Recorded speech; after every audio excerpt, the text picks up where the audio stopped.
Mənim əhvalatımın yanında qələt eləyir Titanik gəmisi.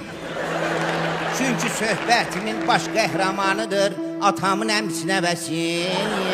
Atamın əmsi nəvəsi. Uşaqlıqda çıxmırdı ağzından.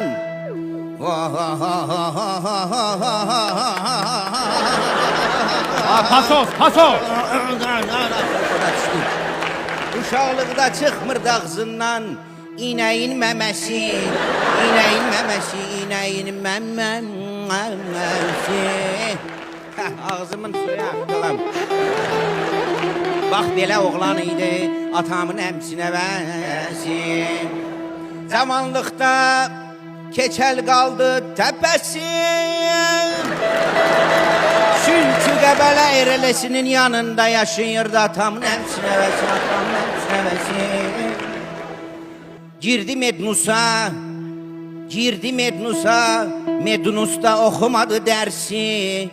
Çünki Taylanda köçdü atamın əmsi nəvəsi. Taylandda kişilər eləyir özün qadın cinsi. Qadınlardan fərqlənmir kişilərin heç birisi. Sinəsinə qoyurlar silikonlu böyük sisi. Onlara oxşamaq istədi əmim nəvəsi.